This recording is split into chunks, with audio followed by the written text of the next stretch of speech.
بسم اللہ الرحمن الرحیم۔ اولاد اللہ تعالیٰ کی طرف سے ماں باپ کے لیے عظیم الشان تحفہ ہوتی ہے اور اللہ کا انعام ہوتی ہے۔ والدین کو چاہیے کہ اپنی اولاد کو اچھی تعلیم اور اچھی تربیت دیں۔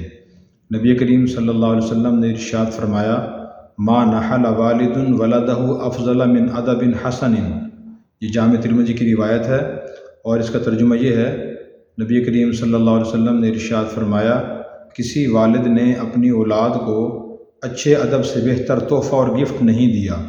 یعنی اپنی اولاد کے لیے والد کی طرف سے سب سے بہترین تحفہ اور گفٹ اور ہدیہ یہ ہے کہ اپنی اولاد کو وہ اچھے آداب کی تعلیم دے۔ روزمرہ کے جو کام ہیں خاص طور پہ ان کے آداب سکھائے، گفتگو کے آداب، ملاقات کے آداب، کھانا کھانے کے آداب، اسی طرح نیکی کے آداب، اٹھنے بیٹھنے کے آداب، چلنے کے آداب۔ یہ آداب انسان کی کامیابی کی بنیاد ہوتے ہیں۔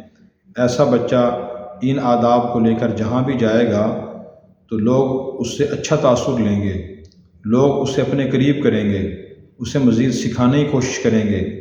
اگر انسان کے اندر یہ آداب نہ ہوں، خواہ کتنی اس کے پاس ڈگریاں ہوں اور کتنا ہی اس نے عصری تعلیم یا دینی تعلیم حاصل کی ہو یا اس کے پاس دولت ہو، تو وہ شخص کامیاب نہیں ہوگا۔ اس لیے ہمیں اپنی اولاد کو اچھے آداب سکھانے چاہیے۔ اللہ تعالی ہمیں عمل کرنے کی توفیق عطا فرمائے۔